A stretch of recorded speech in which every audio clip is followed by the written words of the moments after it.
All right, everyone, welcome back to another episode of ICU.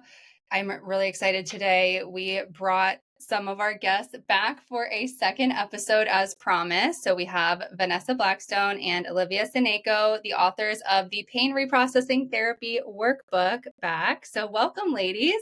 Thank you. Good to be here. Stoked. Mm-hmm.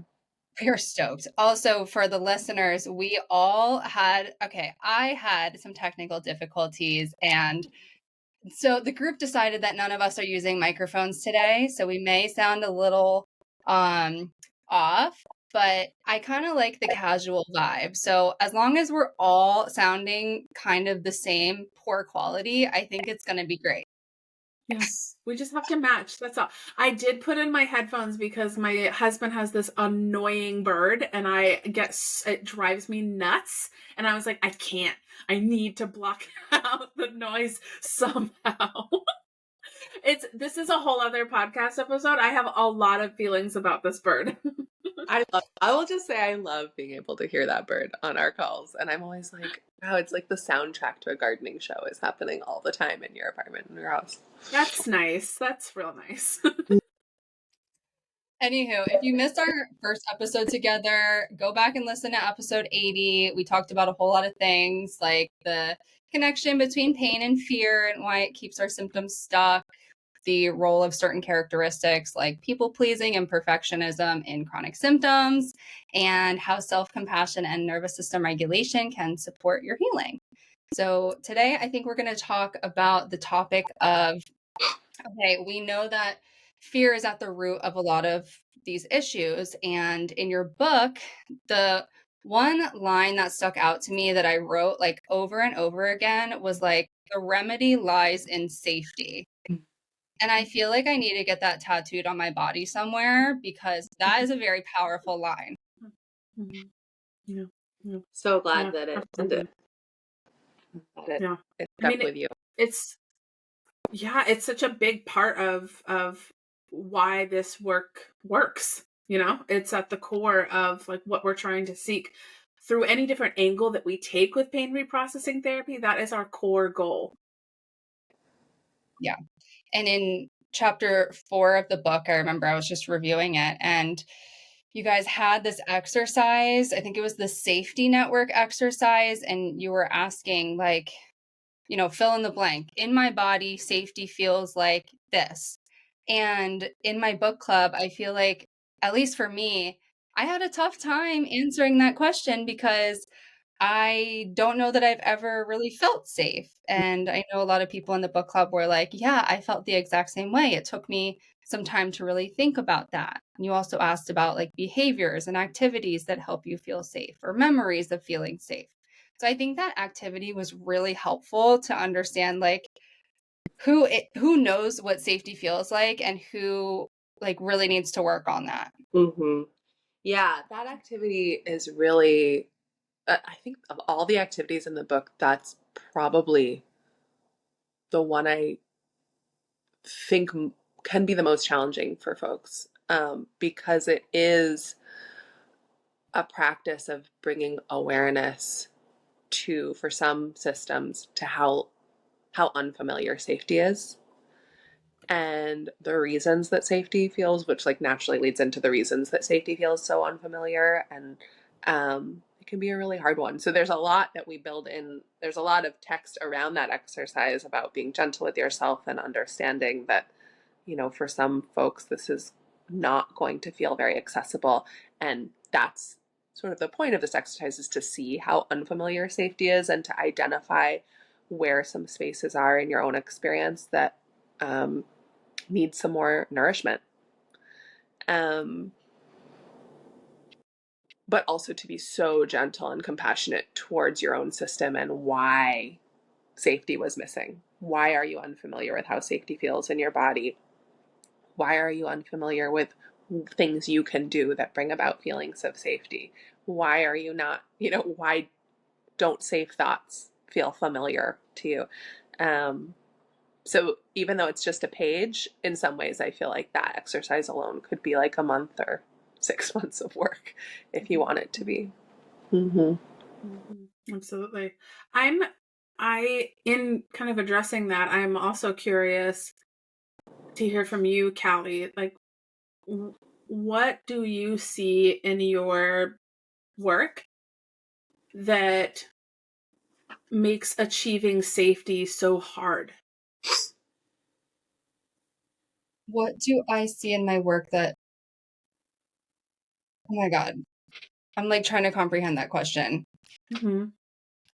You say It's a big question. Yeah, no, what in your work with clients that you work with or people that you know see directly in any capacity, like what makes achieving safety so difficult? Like, what obstacles Mm-hmm. do your clients experience? Where do they get stuck? I think they get stuck in a, I think they have bladder symptoms so consistently that they're getting stuck in like the rumination type thoughts, the catastrophizing. And I think they find it difficult to know, like, okay, well, what is the right thing for me to do in terms of like teaching my nervous system safety? I feel like the perfectionism really comes out a lot. And it's like, okay, we have all of these activities or practices we can try, but Mm-hmm. it's really difficult when you're in the moment and like you're really struggling with those symptoms.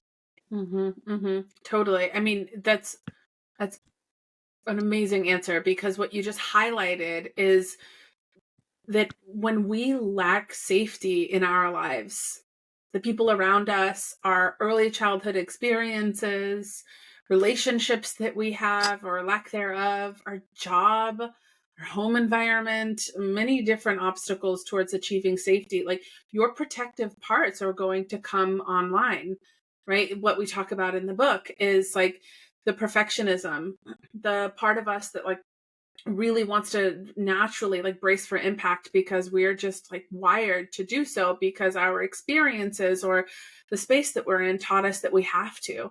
So then you're supposed to come to your body and feel safe. It's such a weird counterintuitive concept, and in fact trying to feel safe could actually not be safe when you are in situations or have lived in situations where you haven't felt like you could actually be safe, right? It can actually like put you in a place where you're not being on high alert, right? So trying to feel safe with your body when life has taught you that it is not safe is really quite a counterintuitive and quite a counterproductive approach, right? So like I've always tried to give myself grace enough to know that like as so long as I have continued interactions with this person, my nervous system is not going to regulate.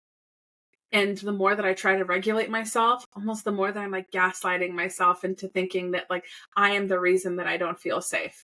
When actually like it might not be me. It might not be my fault. I might not feel safe because I've never learned how to do so, right? And so I am a perfectionist or I brace for impacts for really really good reasons, right? And understanding those protective traits can really put us in a position to have a lot more compassion for why we continue to feel the way that we do. I think that this concept of safety gets a lot of people stuck, and rightfully so, because it's much more complicated than it might sound.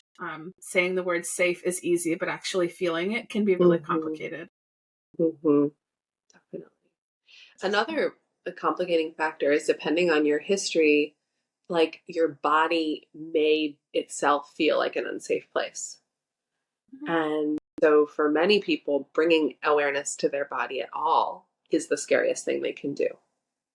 And there's a lot of different reasons that that might be true for someone. It could be that they experienced maybe some illness in childhood, um, where feelings themselves were, associated with some really scary experiences.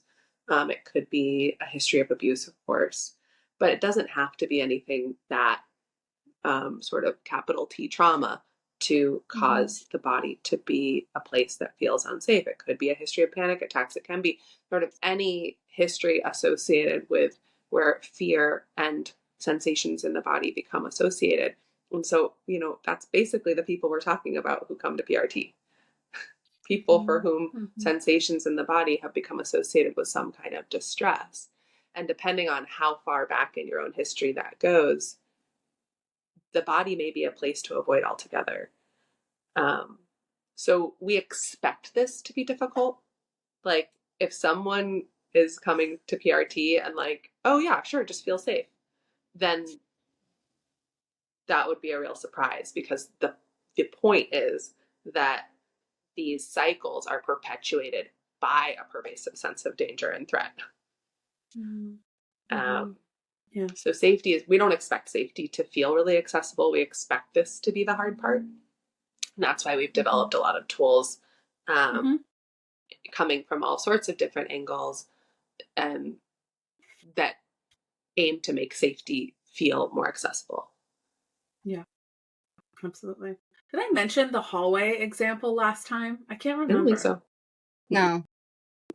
I like to use this example with my own clients, folks that I know are, having a hard time with the idea of safety because it was actually like a real occurrence in their life and still is in many ways. The example that I use is like for when I was growing up, the nighttime was the dangerous time. That was when people were doing bad things, doing things that were actually like really threatening and scary. And so we would all go to bed and my sister and I shared a room and you closed the door and then things were actually really scary. There's like a lot of domestic violence, a lot of substance issues, and just you knew it and could like feel it on the other side of the walls and the doors. And I grew up like being really afraid of the dark. That was always my thing. And it was like a funny, jokey thing for a long time, but actually I think it like always came from that, just the night being such like a dangerous time and that feeling of like not being able to like see around the corner type of feeling. And so I would always wake up like clockwork as a kid at like 3 a.m. and I would wake up and I would have to go to the bathroom and I'd try to wake my sister up and she would never want to go with me.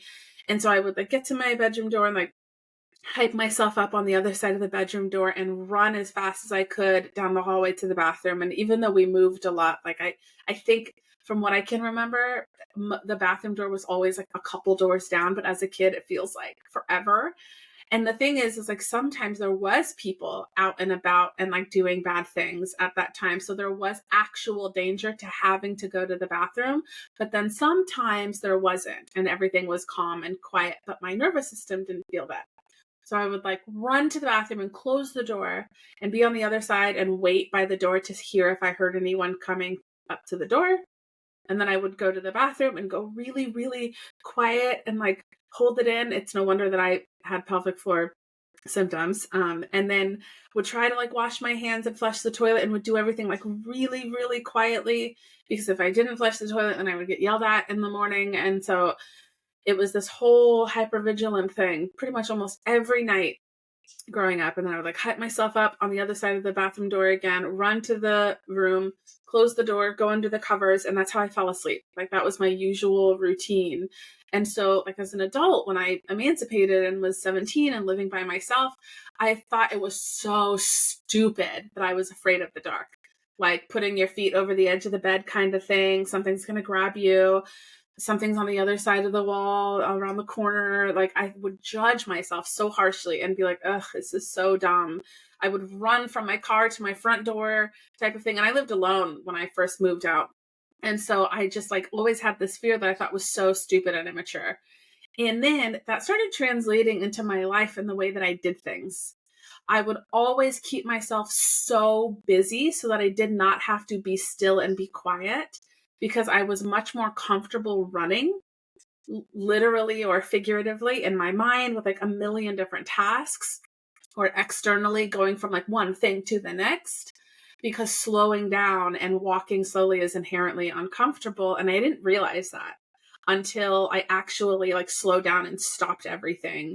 I like deferred on a PhD program because of my chronic pain stuff, and because I think I was going to the PhD program just to go, not because I really was passionate about the direction I was going in. And I was so lucky that I had my grandfather who was like, you cannot start a PhD program this way. You have to take a break and take some time. And when I deferred and I had no job lined up and no program and just graduated from graduate school and no practicum, no nothing, and I was sitting at home like watching, The Office, a very quiet, like kind of like awkward humor show. It was so quiet that it was like too quiet. I had the worst and first panic attack of my life, and my significant other like didn't know what to do. And then through this journey of learning PRT work and like learning some insights along the way about why I function the way that I do, I started through my own therapy, like uncovering that I just live this way all the time. And I have no idea about what it means to slow down and to know that that could actually feel safe.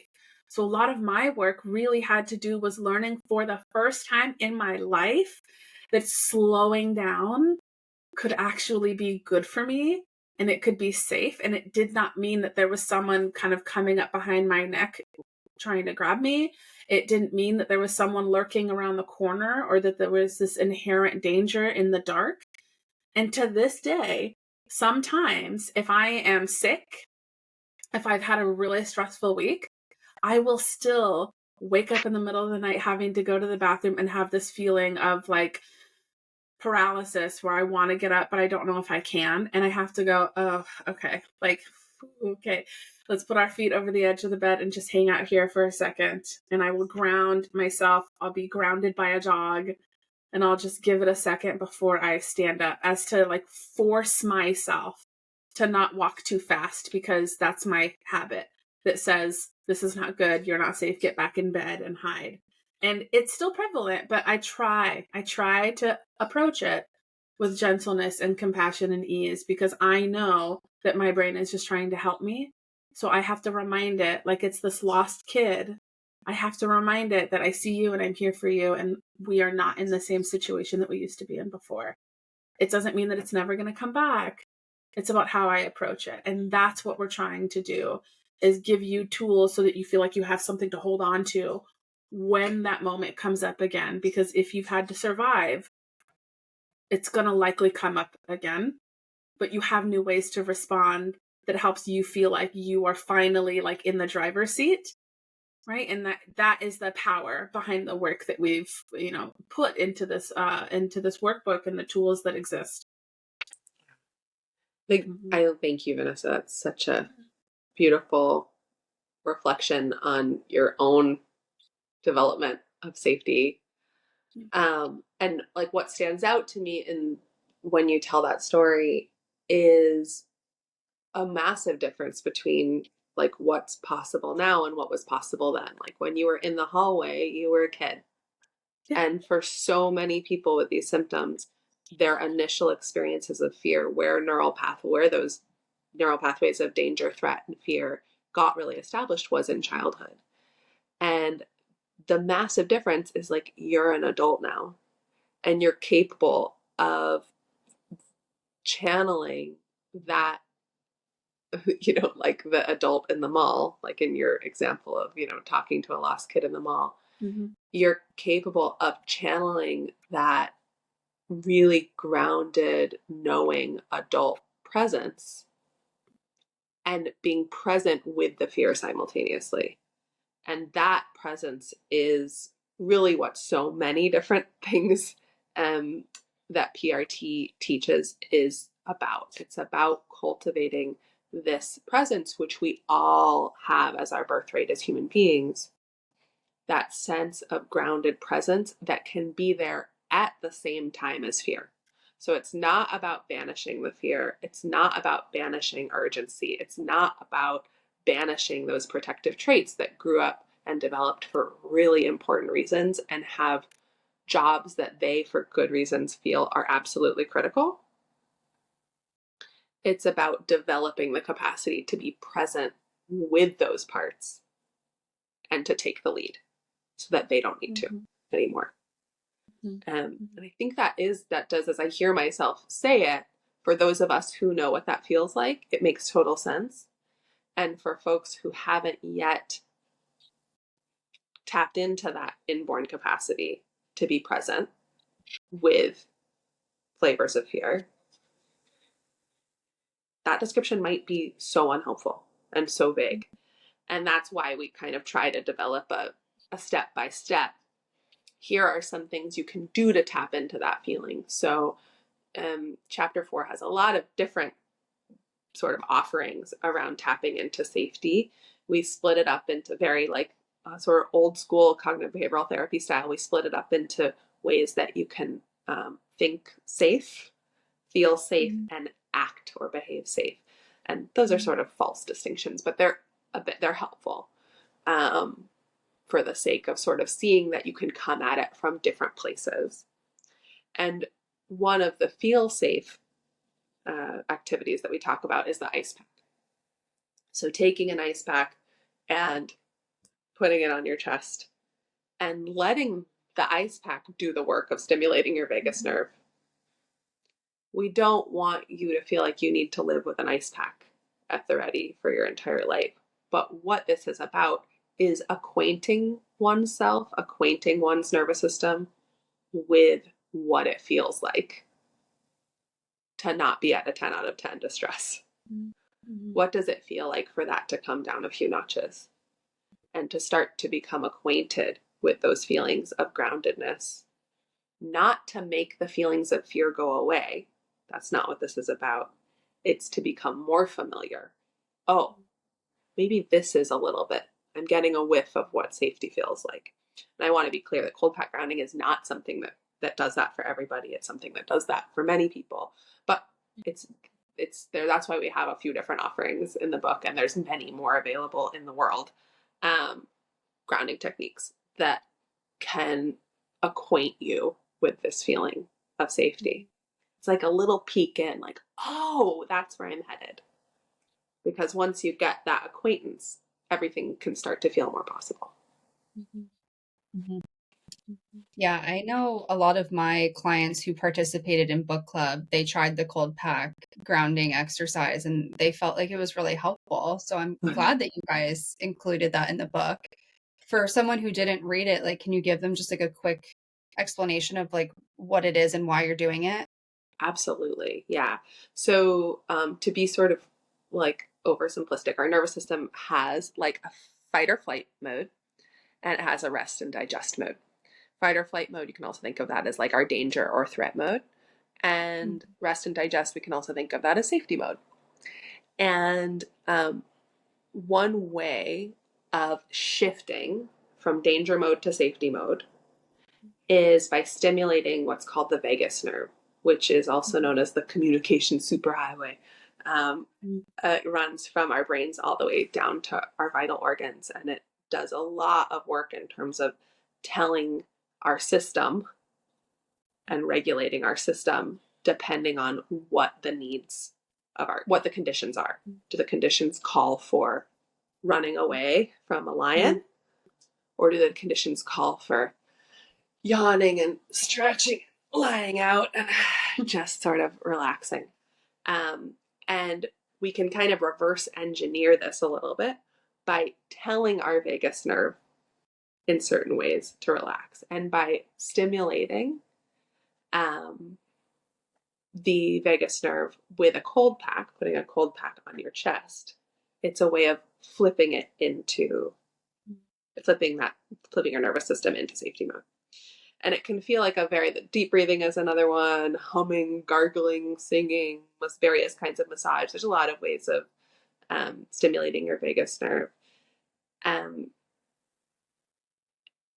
people can try different ones. There's also lots of ways of just switching into rest and digest without necessarily sort of explicitly stimulating your vagus nerve. But I like cold pack grounding so much because you don't need to be able to focus on your breathing. You don't really need to do much. You just need to walk to the freezer, get the ice pack, and put it on your chest and be there with it. And there is, for those of us for whom cold pack grounding does help and is really helpful, it can feel like sort of a very accessible way in to that feeling. So sometimes for some of the later interventions in the book, like somatic tracking, I find it helpful to have people start somatic tracking by using a cold pack first. Because if you're someone for whom turning in towards your body is very threatening, it can be helpful to just turn the dial down a little bit on that sense of fear and distress before you go in. So sending messages by stimulating your vagus nerve, sending a message to your system that all is well. It's okay. It's okay to go in. You're okay. Yeah. And I think when people, at least the people who I work with, hear all of these things that they can do, it's like, okay, where do I even start? And then I see people trying like literally everything that you list out. Yeah. So, do you have any suggestions for people that feel that way? Yeah. One of my favorite questions is it's not a super special question. It's very simple. One of my favorite questions in this work is, what do you enjoy doing? Like, what do you like? Is there anything that you enjoy? And not even anything initially that has anything to do with the workbook, but like, what do you enjoy? Right? Do you like have downtime before you start work in the morning that is like actually really peaceful? Do you have an extra long shower that is like an opportunity to like lock your kids out of the bathroom and you're like fully left alone and there's nobody bugging you? Do you like running that one errand because it's like your favorite store, or it's an opportunity to like stop and get yourself a treat? Like, what do you enjoy doing, no matter how small, right? And then in this book, right, in the work that we're looking at, what do you enjoy here? I mean, I encourage clients to, tear up sheets of paper, or if they want to get real fancy with it, get one of those sticky pads that has the little, what are these thingies called? These things. These like I don't little know what it's called. little tabs. I don't know, something like that, Sticky tabs. sticky tabs. I'll tell clients like, just getting through the book, like just put sticky tabs on the exercise that you actually enjoy, even if there's only one, right? Mm-hmm. Like really wanting to focus on what feels intentional for you. And if you don't enjoy some of the exercises, they don't get tabs. And all you can figure out is like exploring what feels right to you all along the way. And that's with the workbook that's in your life. And maybe that's really hard to kind of define because a lot of time has spent not enjoying your life or being in your body. So this is why we have the tools here to help guide you into things that you could actually enjoy. Right. Um, this is so silly, but like if somebody were to ask me, it's not silly. Actually, it's not silly. I take that back. It's very great. But if somebody were to ask me what I enjoy, no matter how small, and some people's eyes may twitch when I say this. So again, different, different strokes for different folks. Don't yuck my yum, but and some people might relate. But if somebody were to ask me that question, I would tell you like I am so regimented on how I fold my clothes. I love putting my clothes away in meaningful ways. I love like folding everything the same. I like how it looks in my drawer. It like scratches this like, like obsessive compulsive trait itch that I have. And everything is aligned in such a pretty little way. I get such a like dopamine kick from like seeing how my clothes are put away.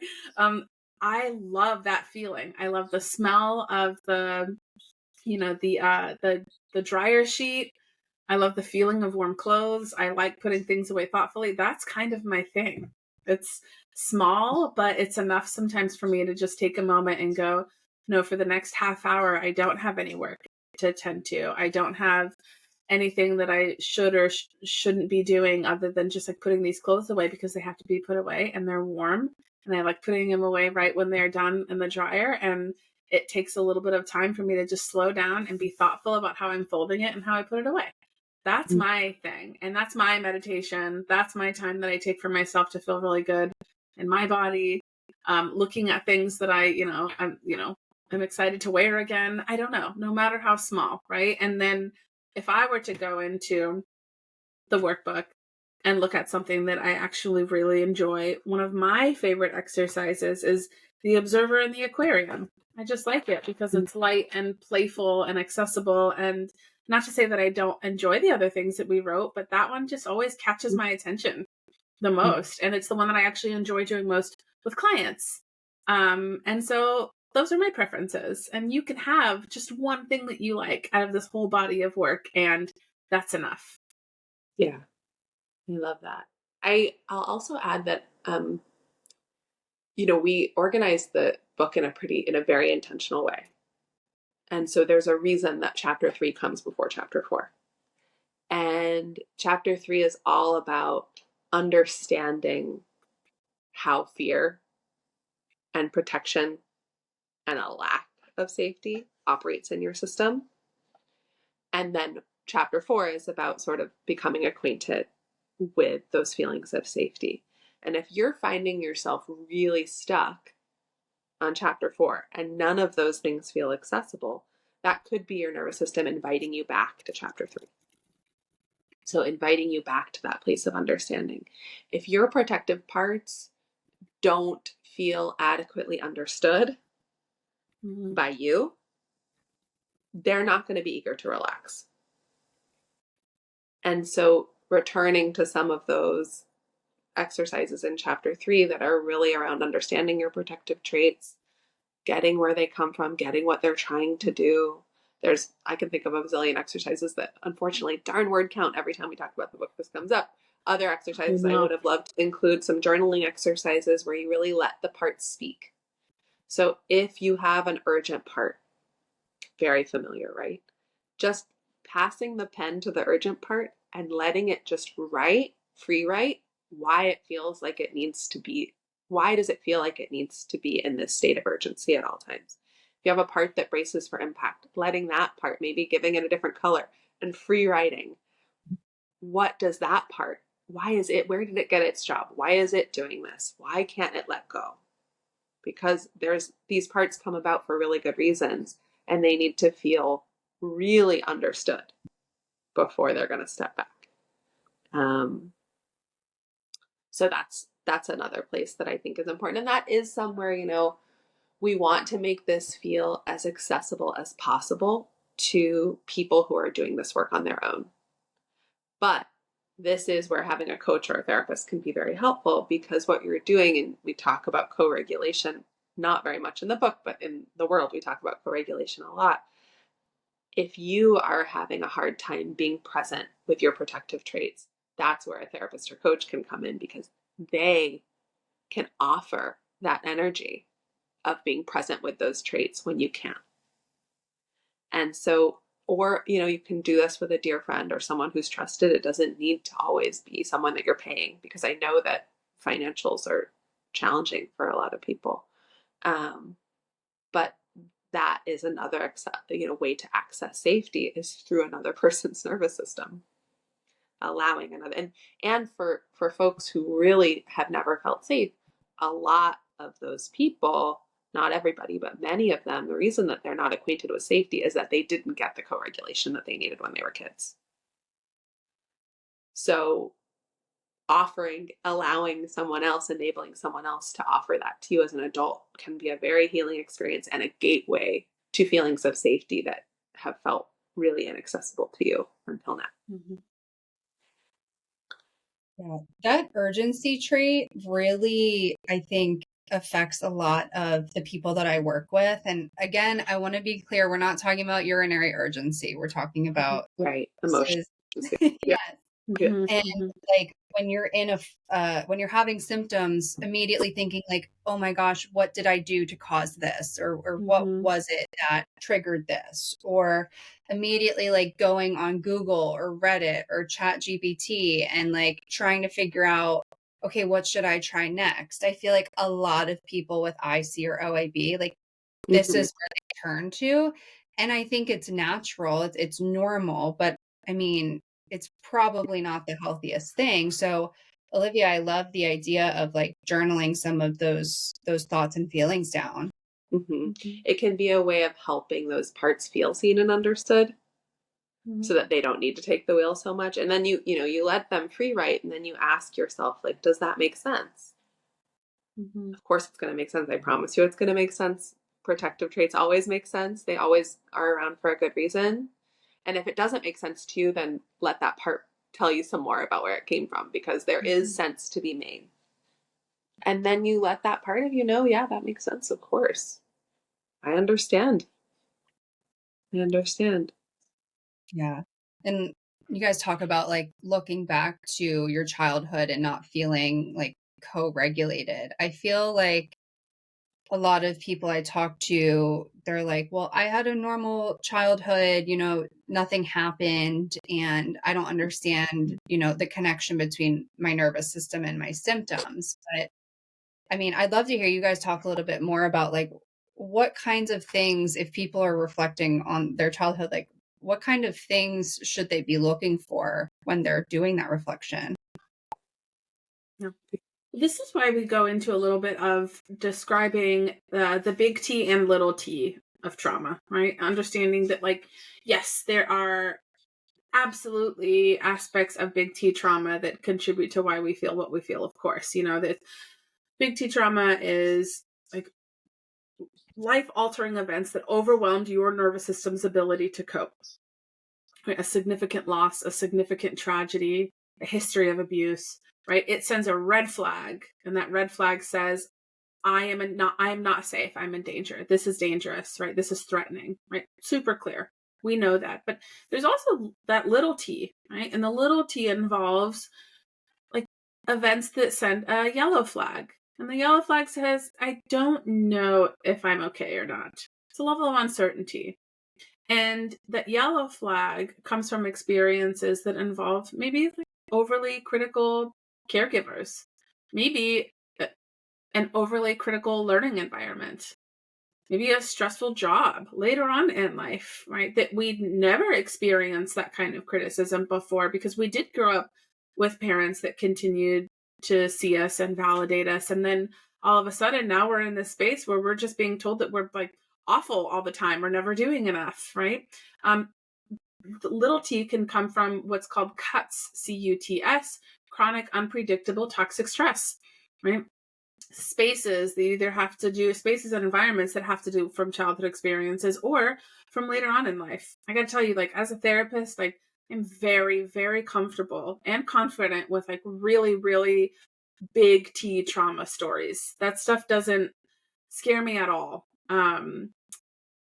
But my first client in this work that had zero childhood trauma, nothing for us to hold on to from early years, it kind of freaked me out. I was like, I don't know where to go.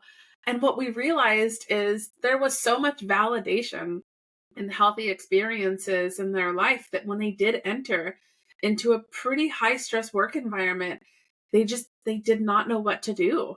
And they had always felt really confident. And this was the first time in their life where they never felt confident. Great And they were like, example. what is happening? And it was just mind boggling for them. Like, how am I supposed, and then on top of that, wanting to then be the parent that they've received and feeling like their work environment was now taking a toll on their ability to be present with their kids.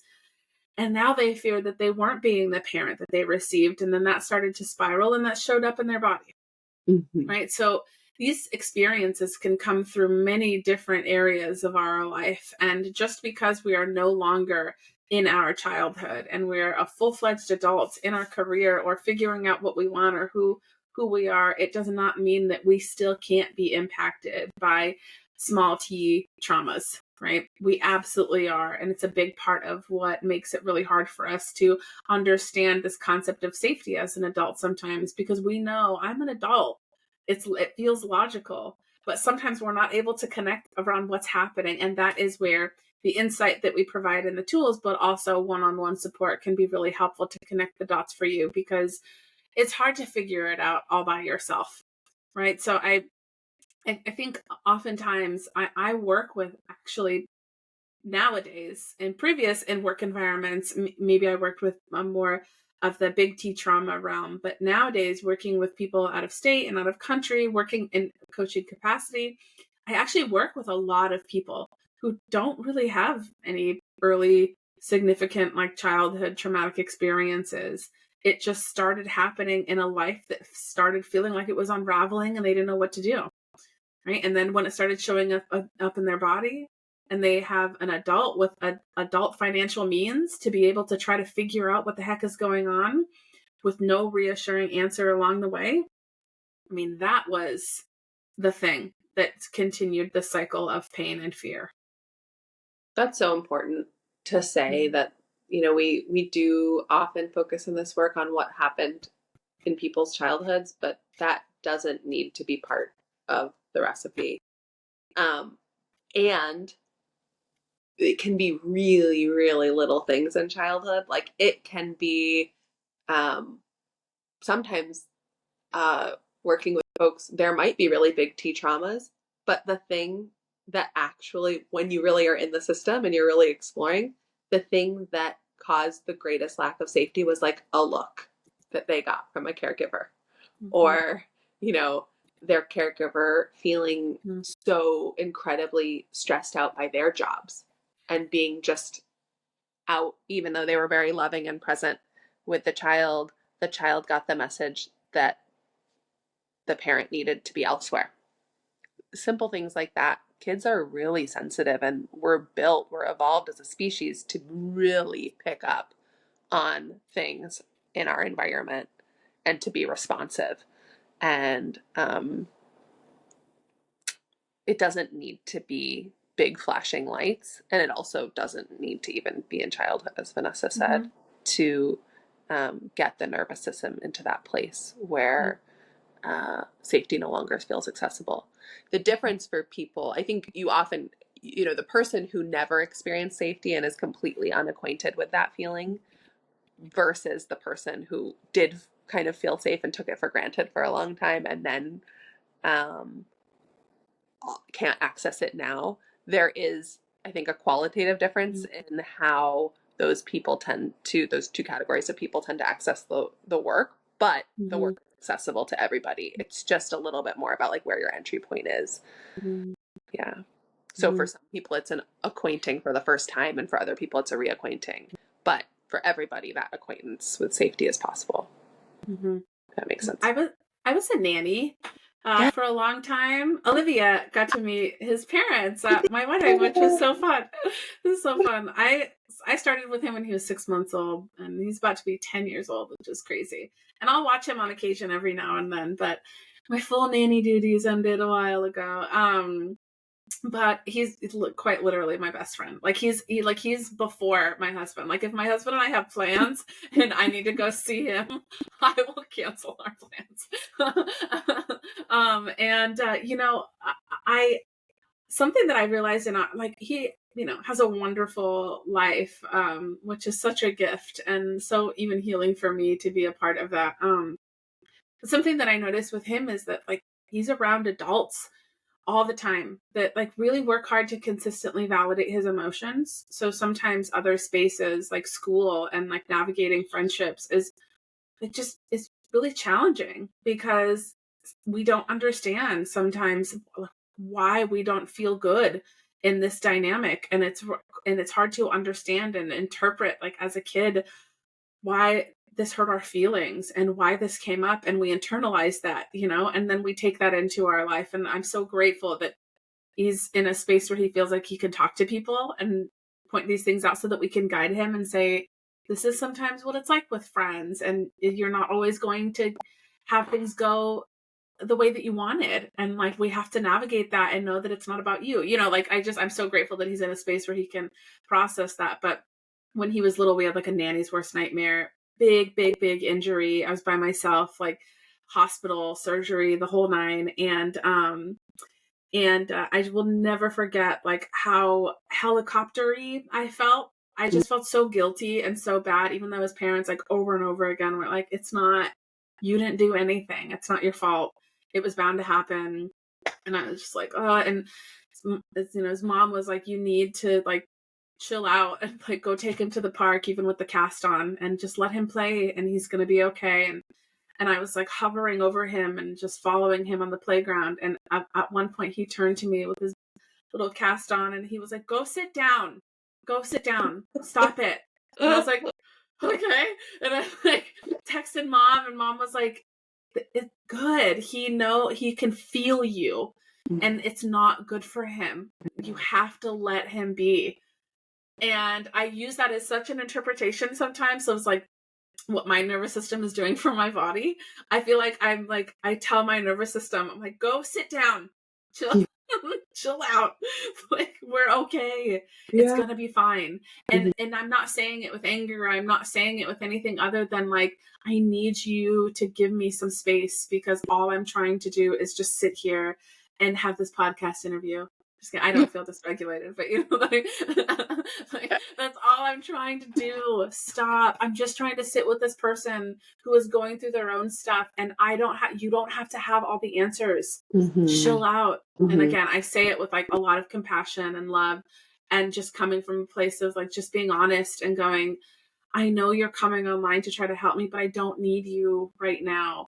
You will come online when I need you. And I believe that because I've seen it time and time again. But right now, all I'm trying to do is just hang out with my friends and play on the playground. And I don't need you hovering over me. Right. And I learned so much from that experience on top of the trauma that came with it. But I love that. Another version of that that I practice a lot with myself and encourage clients to practice too is asking, like, okay, so because like sometimes our parts are like, no, I will not step back. No, I will not go sit down, you know? And if a part feels like that, okay, totally makes sense. How about 30 seconds? Can you step back for 30 seconds and then come back in? Okay. And then when 30 seconds is up, okay, was that okay? Can you step back for 5 minutes? So finding what is the magical amount of time that a part is willing, like negotiating with your system.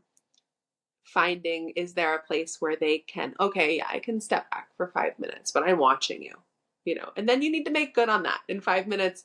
The trick with these kinds of negotiations is like to really show your part that you're serious and you are listening to them and attending to them and you're here.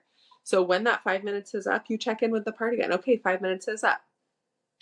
Do you need to come back in or can we have another 5 minutes? So that's a way of like getting of little nibbles of safety in ways that our parts might be able to understand and accept a bit more because it's not asking them to relax forever or in an open-ended way. So that can be really useful. I've had agreements with my parts before to relax for like a year. When something like I have a rumination part, and this actually came up for me when I was deciding whether to go back to school to become a therapist or not. And I found myself ruminating. Should I, shouldn't I? Pro, con, blah, blah, blah, blah, blah, blah, blah. And it was super activating and just like, oh my God, you know, I had other parts that were really sick of it. And I also there was no actual urgency to figure it out because I couldn't even apply for like another year. I didn't need to figure it out then. And so I made a deal with my rumination part that we would take a break from thinking about this for a whole year.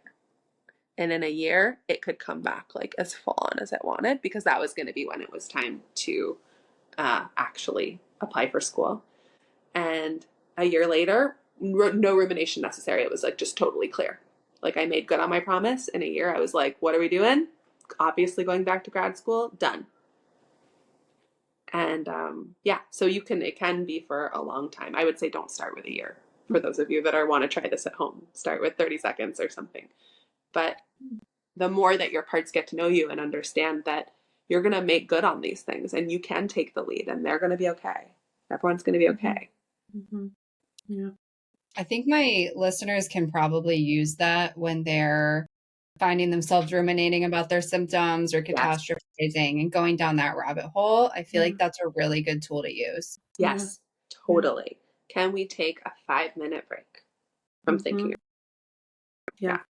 I ask my clients of it in terms of going on vacation. Like, you know, and feeling regulated is a vacation destination. You don't get to live there, but you can visit there quite often if you would like. And sometimes it takes work to get there. It takes time and that's okay, right? But we're not going to live there all the time, right? But we can visit there as much as we would like. We just work to get there.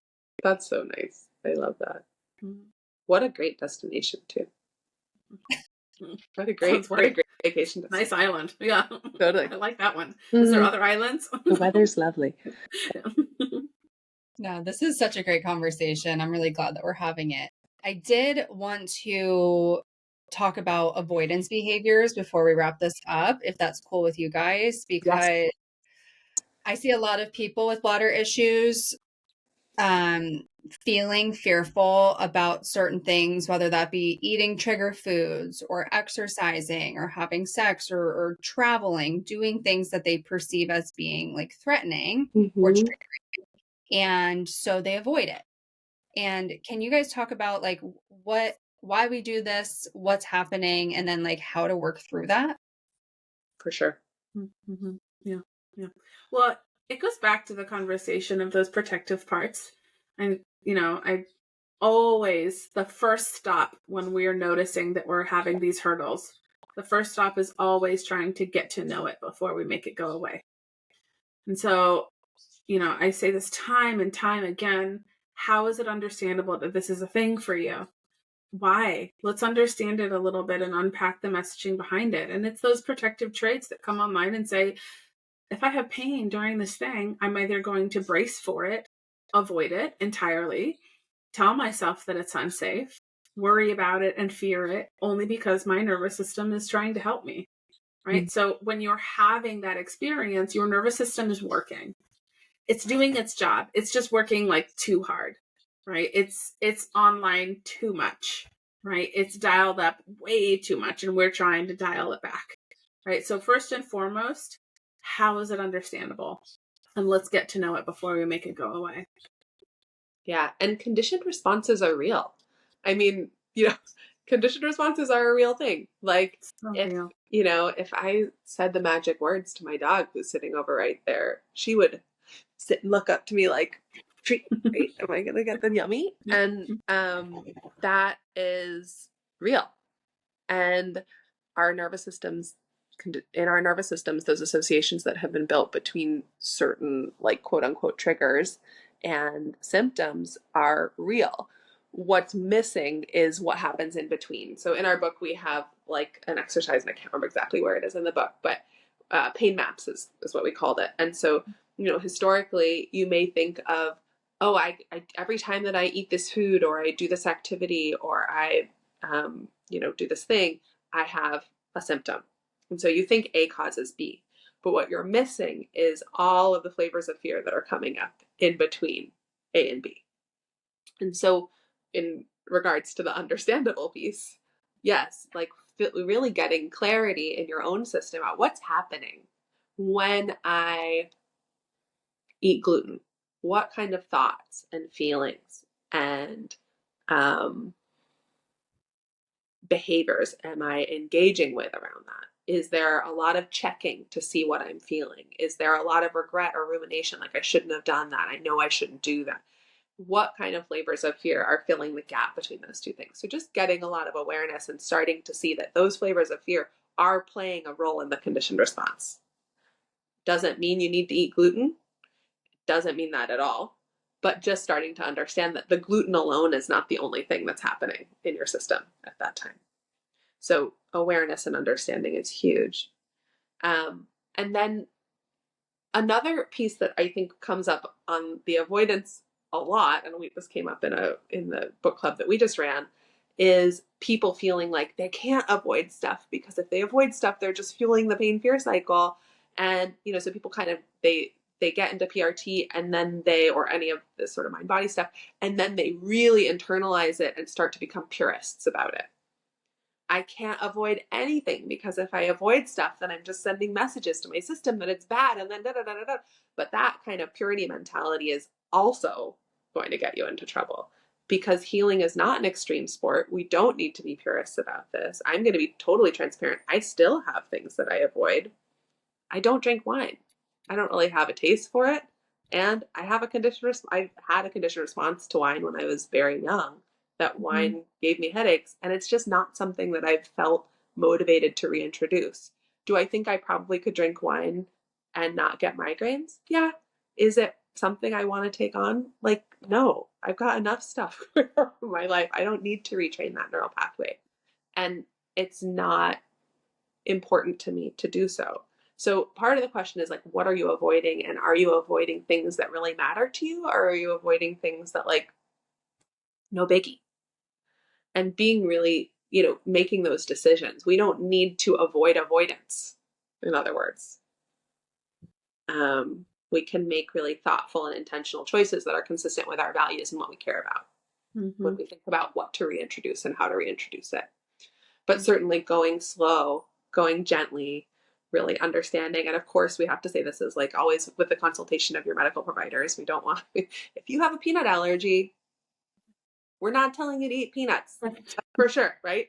That's not what's happening here. There are, real sensitivities that need to be sort of understood and accommodated. So making sure that you're doing it in a way that is thoughtful and slow and deliberate and informed. Yeah. I find a lot of avoidant behaviors that continue to contribute to the dysregulation and the stress and the belief that we are really fragile. Mm-hmm. A lot of those avoidant behaviors have been built over time through the journey that one has been through with their symptoms. And not all of them, but certainly some of them maybe are things that feel important to conquer. Like I have so many clients with that experience different degrees of pelvic floor symptoms and pain, where it's really important for them to feel like they want to be able to wear pants again. Mm-hmm. They want to be able to wear leggings. They want to be able to wear a skirt. They want to be able to sit on a bike and ride it without feeling like it's causing their pelvic floor harm. And I think that's so important to recognize as something that feels important to them. If that was one thing that they enjoyed, if they feel limited by that avoidance, right? Or if it continues to reinforce that they're fragile, right? And you can absolutely create a goal that feels important to you. Mm-hmm. One that means returning to certain levels of joy in your life. And knowing I'm going to put a pin in that because that is the thing that I'm working towards, which means approaching the thing that my brain thinks is inherently dangerous. Yep. And then my brain doing its job and telling me, I don't know if I can do that. But then using the tools that I enjoy in the workbook to guide myself through that exposure and to see how long I can tolerate that discomfort before I need to learn to either pull it back and go back to my safety or learn this discomfort actually is peaking. Like it's not really getting worse. It's there, but I think I can handle this. Mm-hmm. It's all about gathering that information. And there are certainly things on that avoidant list that of course feel important to return to and some things that don't because it doesn't really matter or it's not our preference or like it doesn't have anything to do with our discomfort and more of like that's just not something that I enjoy doing. I cannot tell you the amount of times I have had clients avoid friend groups. And then when they get back to socializing in our work together, they're like, I actually don't like some of these people. And I'm like, that's okay. That is us learning what is like really meant for us, right? And like really learning where we really want to put our energy. Again, going back to that question, what do you enjoy? What do you like doing? And learning that you can trust whatever answer is on the other side of that and that it doesn't have to do with trying to curate what is right for you based on how fragile we feel we are. Yeah. I love that. Yeah. And I feel like all of the things that I kind of mentioned earlier as examples of like the exercise, having sex without, pain, eating and drinking the foods that people are told that they should no longer consume. And then they get like rules in their head of like, Right. oh, that was bad.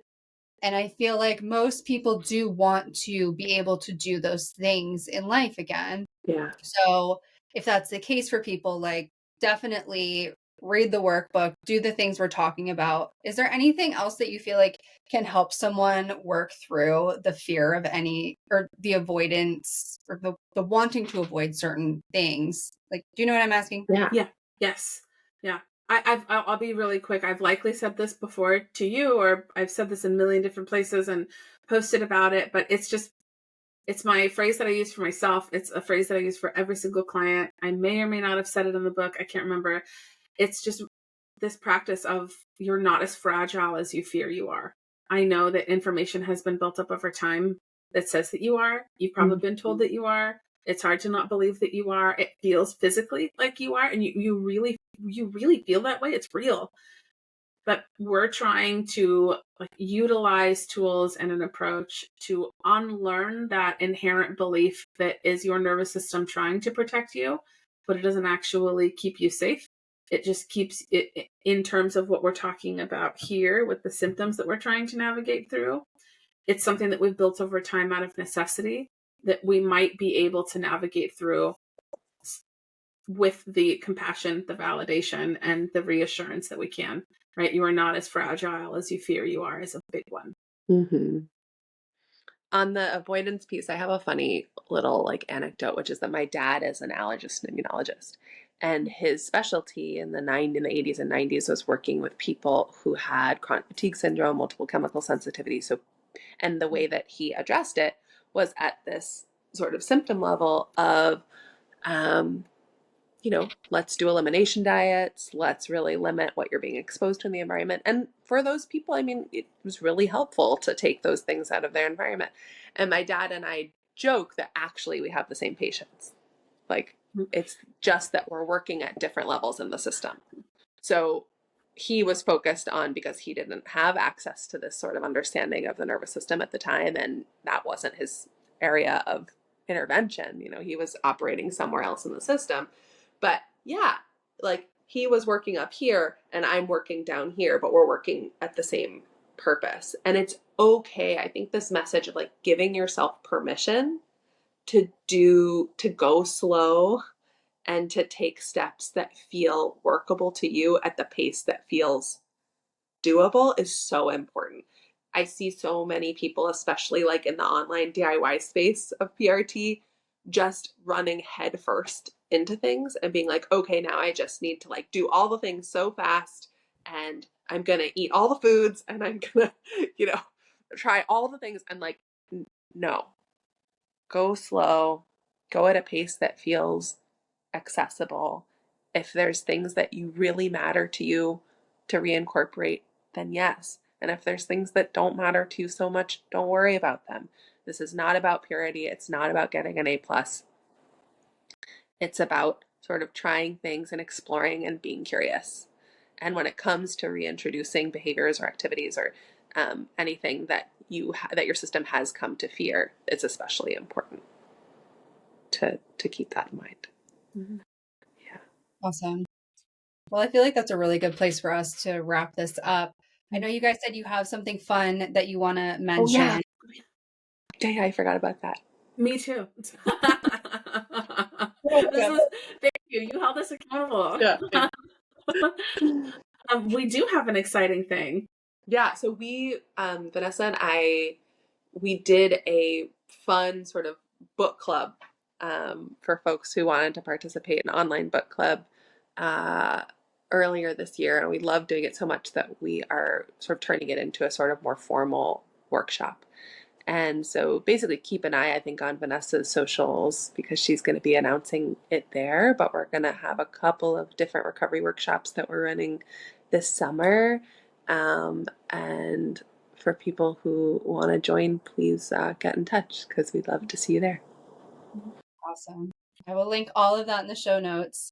But I just wanted to say thank you guys so much for coming on a second time. We always have so much fun, and you guys are just so full of knowledge. Thank you for doing what you do, Callie. It's really the area of your expertise is so necessary, and getting the word out. And I know that you really are a beacon for so many people who experience these symptoms and feel so alone in these symptoms. You are a lighthouse, and the way that you also have created community around it that helps people feel so much less alone and more supported is really beautiful. And I know we both appreciate you very much.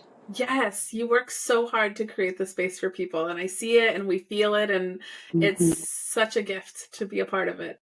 Oh my God, thank you guys. You're welcome. Yeah. Oh man, well, thank you for that, and thanks again for your time. Yeah, for sure. Thanks, Callie.